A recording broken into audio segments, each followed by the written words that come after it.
I'm David Drucker with the Washington Examiner. Thanks for joining us for another virtual video interview, this time with Kristen Soltis Anderson, our own resident polling expert. And Kristen, there's no time like less than 30 days before a major presidential election to discuss polling and maybe try and help people figure out how to read polls and how to interpret what they're seeing. And there is so much polling out there, both national polls and polls of the key battleground states that are going to decide this election between President Trump and Democratic nominee Joe Biden.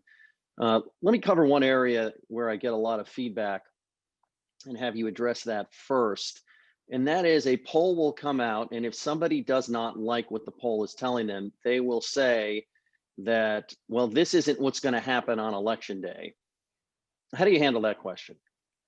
Anybody who is skeptical of the polls has good reason to do so. And I am a pollster, and I still look at a lot of polling that comes out with cautious skepticism, because I know full well all the things that can go wrong, even in a poll that is done with the best of intentions and the best of methodology.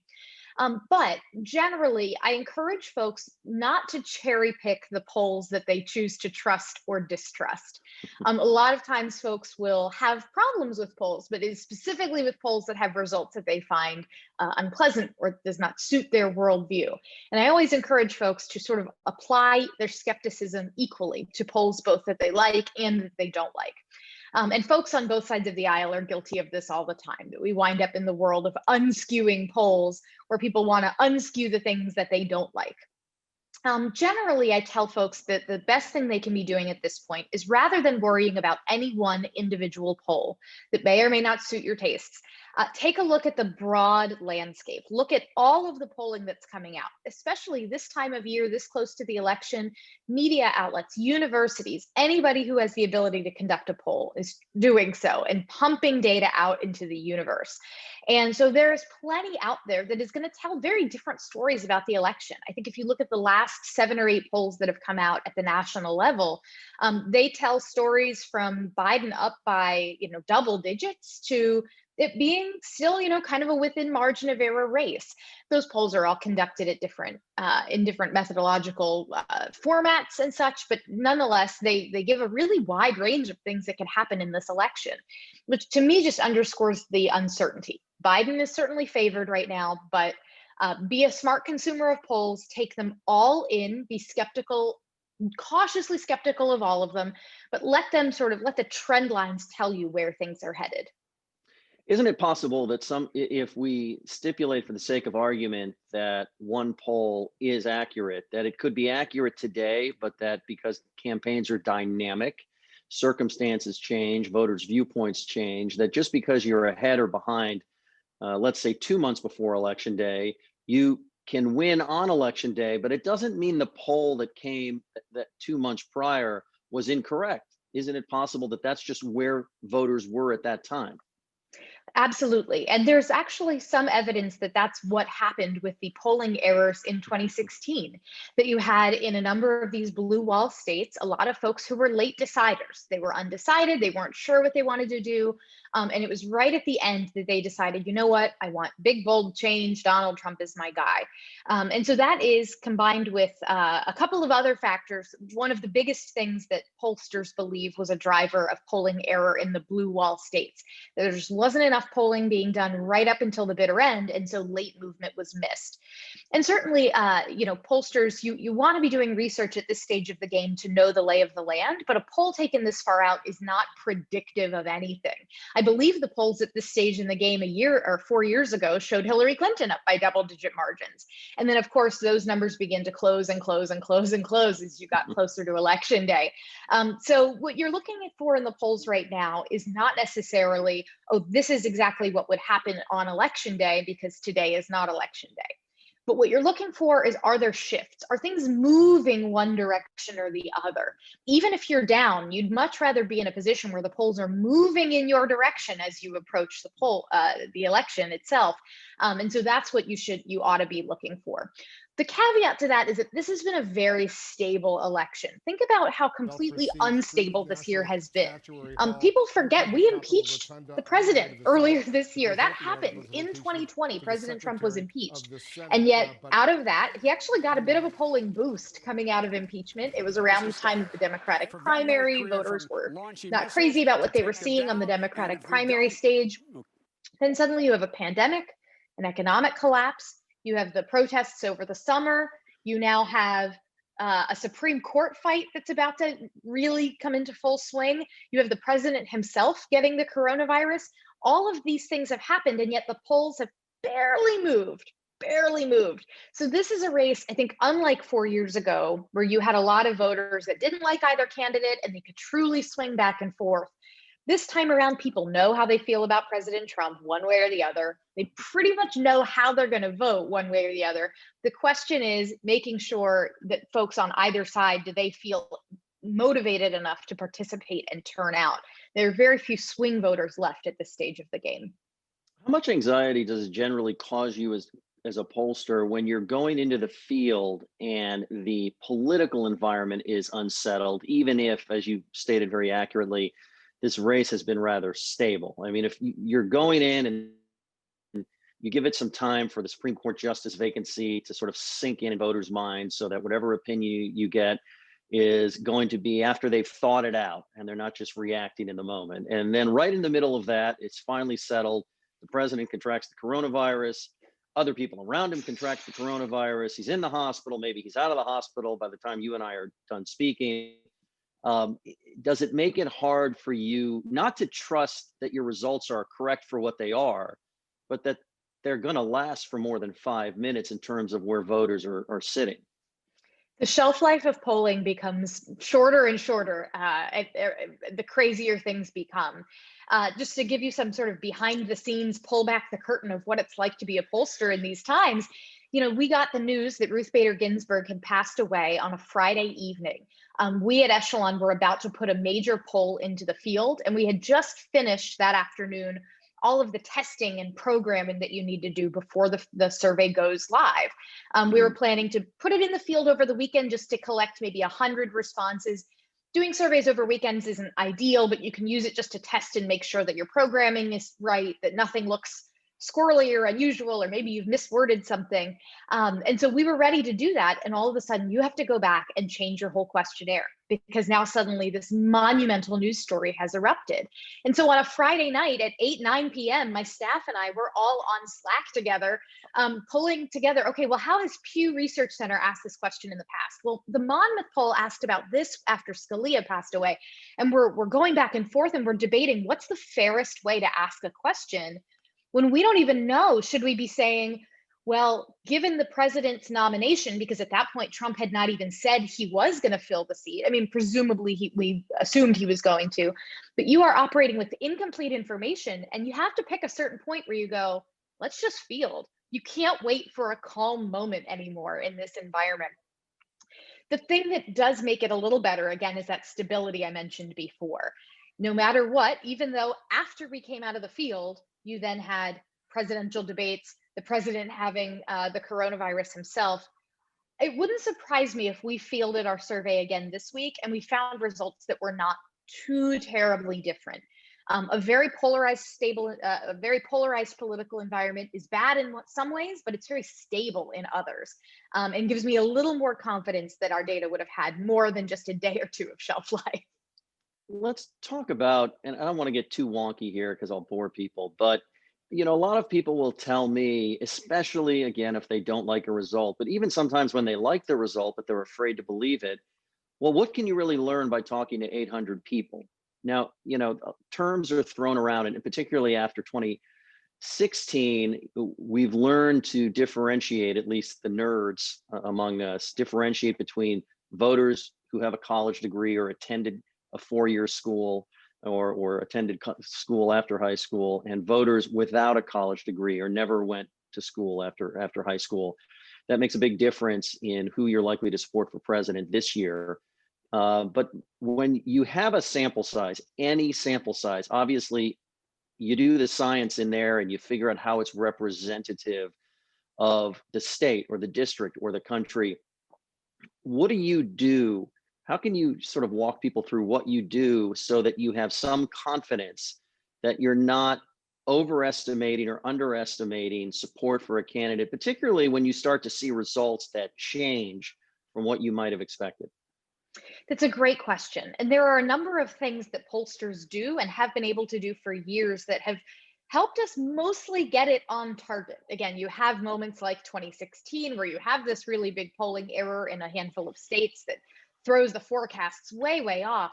But it is a miracle of statistics that you can take a nation of over 300 million people, you can ask 1,000 of them what their views are, and generally, if you are truly doing a random sample, you will come within that margin of error of the right answer. Of if you were able to just magically read all 300 plus million people's minds, what the answer would be. It's really miraculous. And frankly, you mentioned 800 being kind of a small number. I love sample sizes between sort of 800 and 2,000. 2,000 is if that's like the dream, but anything above 2,000, you actually wind up with really diminishing returns. Your margin of error doesn't drop that much. If you go from 2,000 to 3,000 to 4,000, it doesn't make it, twice as accurate to go from 2,000 to 4,000. So there are, sorry, there was a siren that just went by. There are economies of scale you can get from, doing polling and fielding it to a ton of people. Polling can be cheaper if you're, per interview, but at a certain point, you're not actually learning that much. What you really want to make sure is that 1,000 or 2,000 person sample I just talked to, are they representative of who is likely to turn out to vote? And pollsters nowadays have better and better information we can use to make those decisions. Does somebody have a good track record of voting? That's now something pollsters can look at very regularly and see, okay, are the people in my sample genuinely folks who are going to be participating in elections? Or are the folks in my sample? It's the polling police. It's the polling This is police. what happens whenever I post a poll. This is what my Twitter timeline becomes, is a siren of people who say, this isn't true. This is not how it's going to end. Yep. Who are the people you polled? I don't know anybody who thinks this way. So Yep. I think it's very apropos. I get, when I do a survey, I get a lot of folks that will say, well, I've never been polled, or I got polled, but I lied to a pollster. And sure enough, there are certainly, tons of people out there who get polled and don't pick up the phone. There are a handful of folks out there who will try to troll a pollster. There are some things you can do with data cleaning to, if there are responses that are obviously, false or duplicative, or people who just say yes to everything, where you can kind of clean those answers out, and just, land on the reliable answers from sort of known people. But you try to be very light-handed with that. You don't want to, stick your thumb on the scale too much of a poll and drive your result one way or another. You do want to let the data speak for itself. I want to ask you a question that gets talked about quite a bit. And that is this issue of the so-called shy Trump voter. Now, what I've noticed in covering President Trump over the past 4 or 5 years is that people aren't very shy about their support for him. I mean, he fills stadiums more so than any politician I've seen.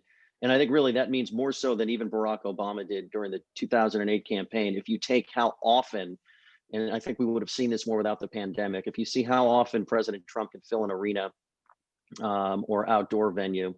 And we've seen this cycle because of social distancing, boat parades, car parades, and people, if you drive through parts of the country that tend to vote Republican, you see a lot of Trump flags, not just signs. I mean, I see flags as big as the front of my house. So it makes me skeptical that people are so enthusiastic and publicly so about his candidacy, but that if you call them, or whoever you get to make these calls, to ask them who they're supporting for president, they get shy.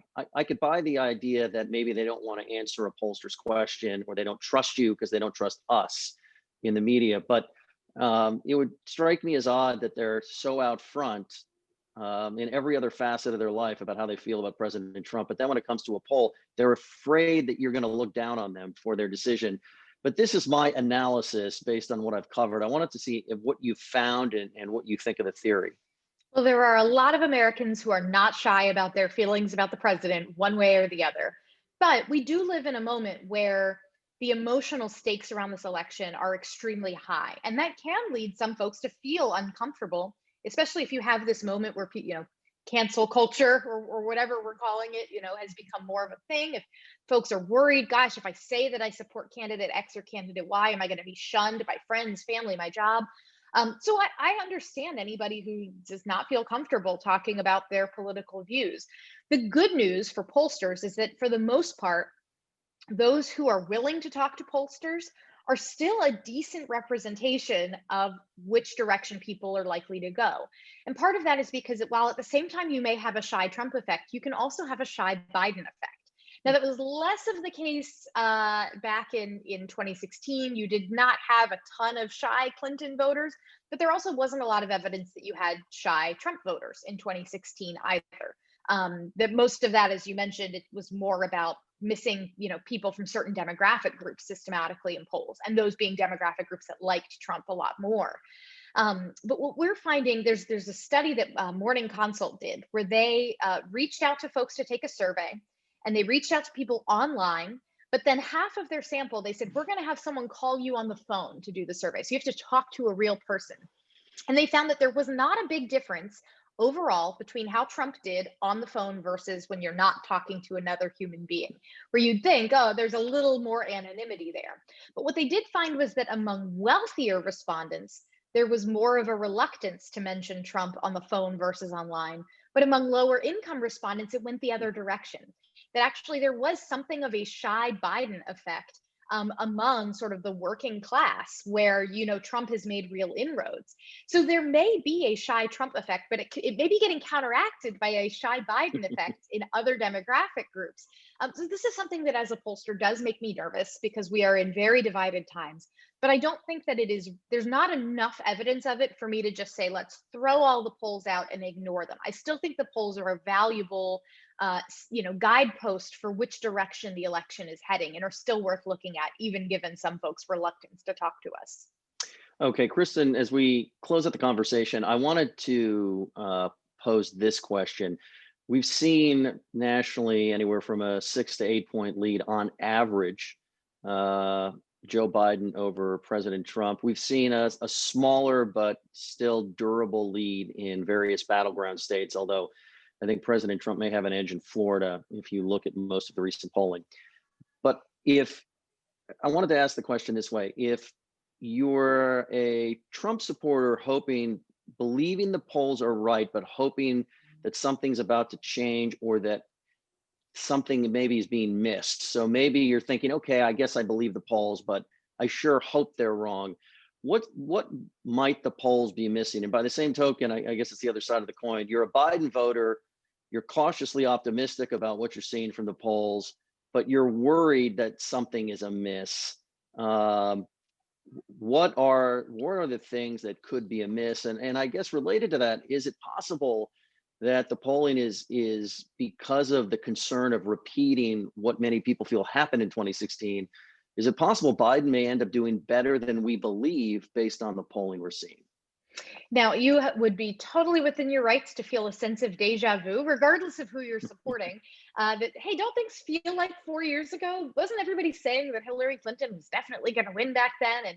And so you're completely right. People have every reason why, even if they feel like their candidate is ahead or behind, to feel a little sense of, well, maybe we don't know.